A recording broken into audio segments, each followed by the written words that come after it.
Hello, I'm the shader developer for Depth3D, and I'm here to talk about the new 1.9.5 update. But before we do that, let's do a quick setup tutorial, since it's a little bit different, not that much, just a little bit different for this shader. All right, obviously go to reshade.me, click download, and then click this to get the newest version. For some games, you may have to require the use of an older shader, like for instance, Soma, you may want to use shader 3.0.4. For that shader, you would have, I'm not for that shader, but for that version of Reshade, you would have to go into the forums and to the archives for that. But for now, let's just deal with 3.0.6. Once you have this downloaded, let's go to the download folder. Once you have this downloaded, it should show up as this. All right, the next thing is to go to my GitHub, which I have it in this forum post. I will put the links in the description, so don't worry about that. And for this one, you will have to click on download zip. It will download this, and this should be here. Extract it wherever you would like to extract it. Doesn't matter. All right. You want usually these three files now, or these three. It depends on what you want. Some games will work better, especially like for Flashback 3D. You may want to use it on this game in particular. I don't have any settings for this game. It's only because it's just one of those games I have tested where this one works better than this one. But for most of the games, you want to use SuperDepth3D. Oh, another game which you may want to use this one for is that one game, Fez, yeah, that game. Anyways, get these three going, copy them over to Amnesia the Dark Descent. Oh, we don't have to search for it, right here. Alright, since we'll be doing a little bit of VR as well in this video, uncheck this since you don't want Steam VR to be active. It's just something. Alright, go to local files, browse local files, and for this one you just dump it in this one. It depends on the game, you have to install it. Go to the game settings, which is right here on my GitHub, and for Amnesia the Dark Descent, use 2 or 30. It's mainly 2, I need to remove 30, but 2 and weapon depth map 17, just remember that. Values, there's other information here. I need to add radio to this one, but that's something. I need to remove this entire section, to be honest, right here as well, since that's not needed anymore. Since we gone beyond that, and this update kind of allows us to work better, let's say. Alright. Let's also not forget to install Reshade.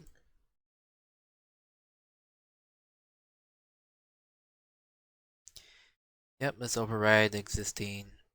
Do you want to download a collection of shared shaders? No, but the shaders I do recommend if you do have the time and do have the extra horsepower. MAXAO, an excellent AO shader.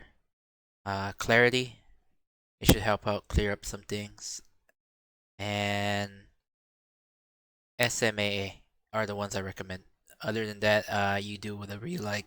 You are in control of that kind of aspect. All right, close this. Let's start that up. We already set the settings. Run the settings manager just to make sure it's in full screen.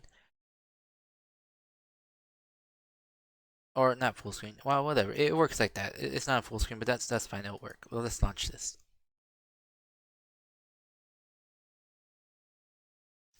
You get this. It should be working if you get this up here. Shift F2. Enable the cursor. Enable the 3D. Set the cursor button. In this case, I'm using key B. So if I press B, it should go in well. Alright. Invert the axis for this game. But we may not even need the cursor in this game anyway, so you don't have to install the cross cursor. You can if you like. You don't have to. Since we're just doing a settings overview, let's do cross cursor first. And so let's minimize that. Move this to the side. Make it smaller.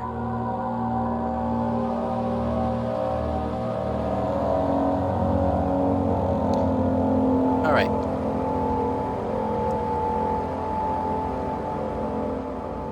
Click on select. Continue. Alright, for the cross cursor, you have these,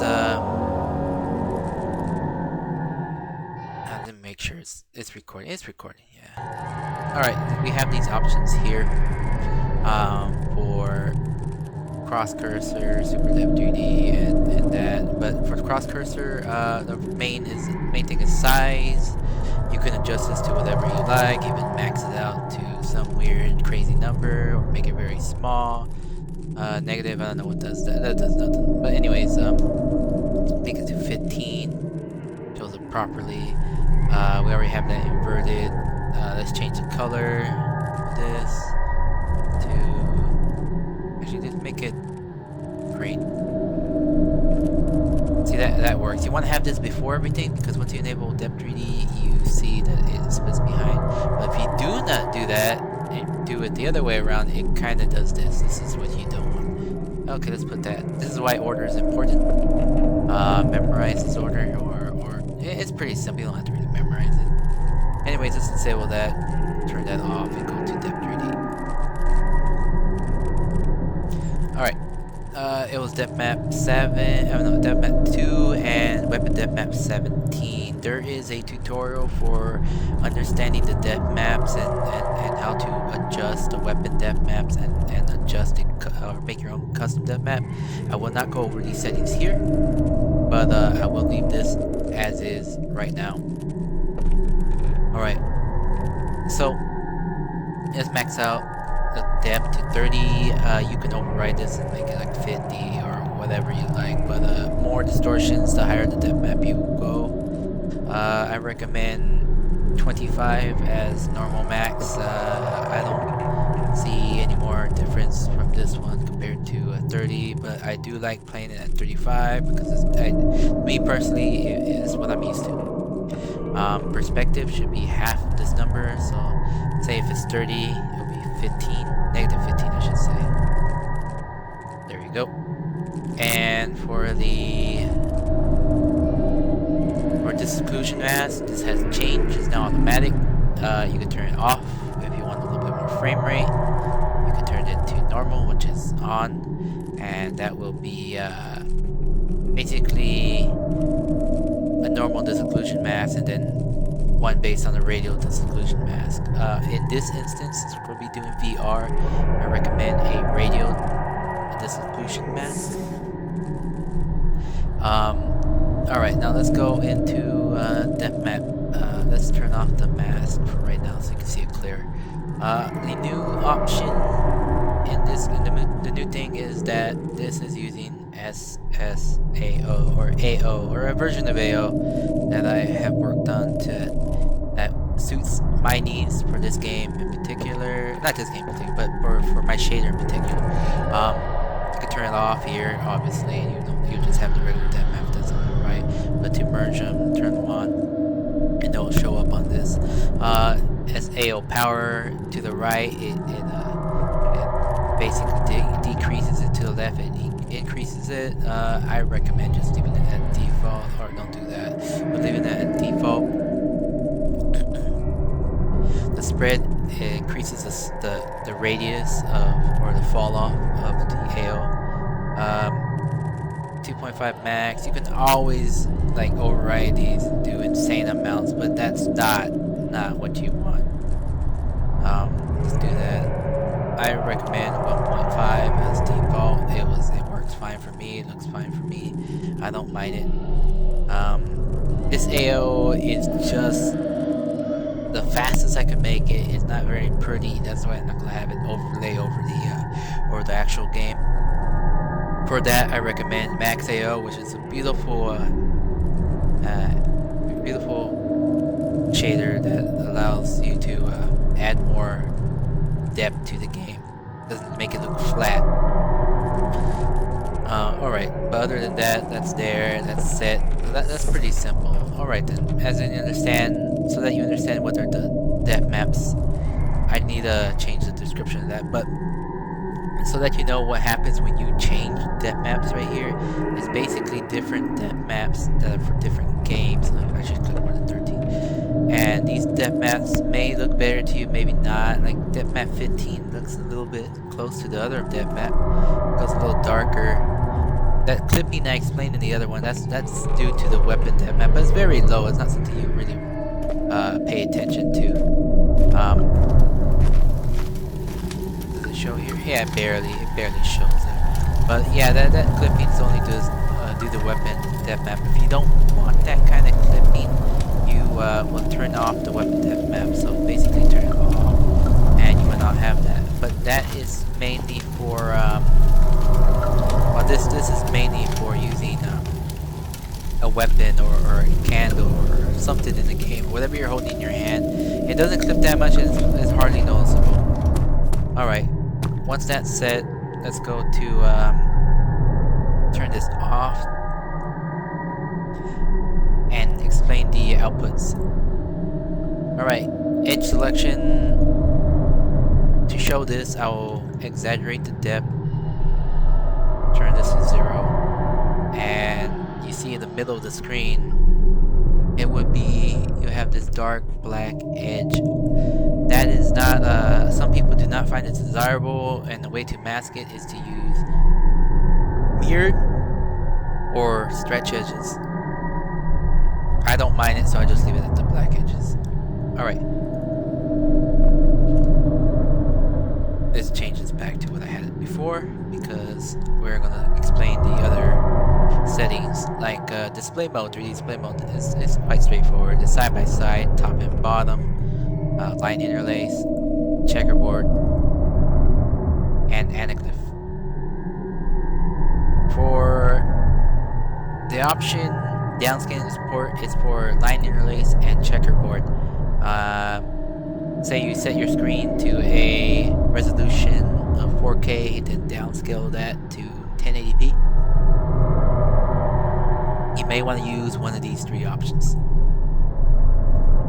Same goes for Checkerboard 3D. Anaglyph 3D has been merged from its own separate shader into this shader. We dropped the Trisvio support for now. Maybe I'll add it later.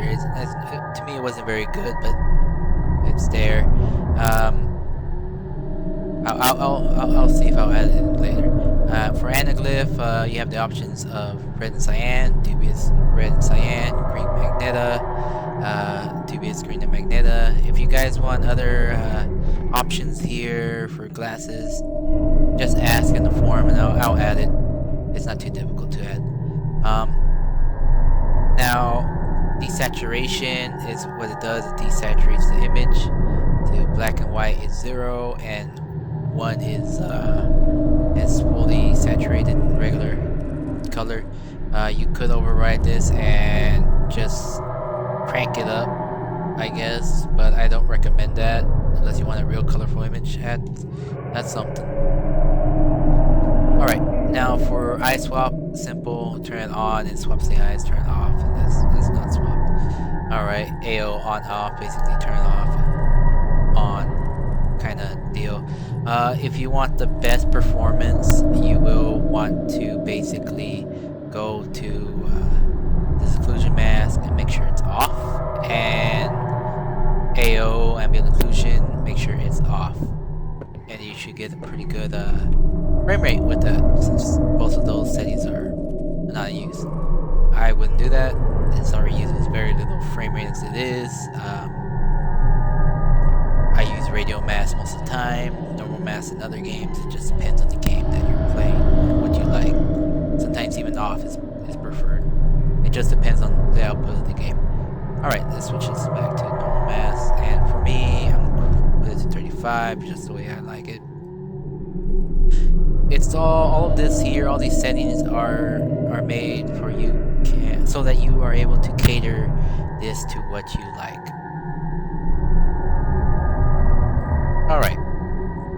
I'm switching this to side by side. And the reason why is that I'm going to show off the other shader, which is the polynormal barrel distortion.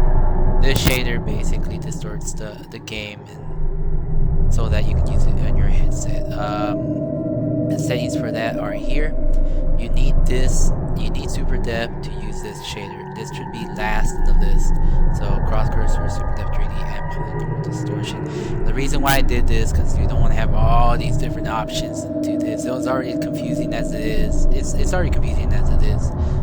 It's good once you understand. But you see how I'm using Depth Map 15. You don't always have to use what's in the settings. It's just a guide to get you quickly up and running. But if you want something more catered to how you like the game to look, I recommend setting the settings to how you like. Alright, it's set to side by side. Right here, the 3D display mode. Say your output is top and bottom, and switches to top and bottom, and it'll correct it for you. Alright, but in this case, I switch it back to side by side. And interesting note.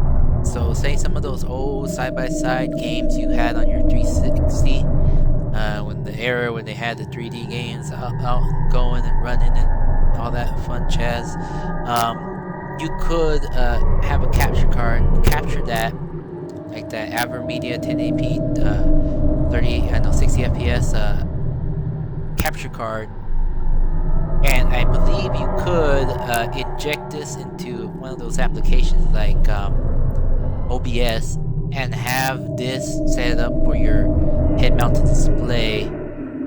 It's up to you to do it that way. I don't know, I haven't tried it, but I know it's possible. But you would use the shader like this to adjust the output. Alright, you cannot use Depth3D on that because it's not receiving the depth map.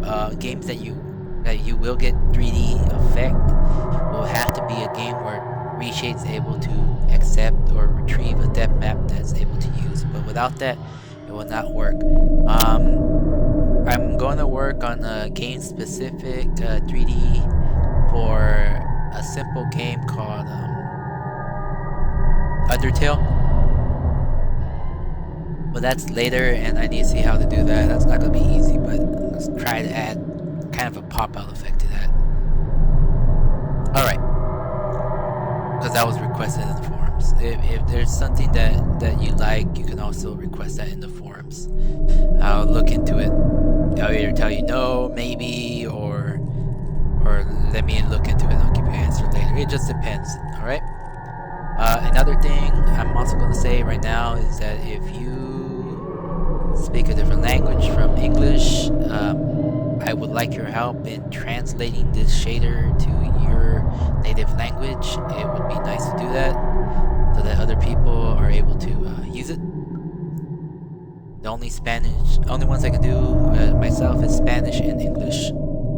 But other than that, for Russian or French or German or whatever language you speak, then I would need help for that. Alright, so if you have a headset on, you probably see that it is in 3D. Let me close that right now. So if you have a headset on, it should work.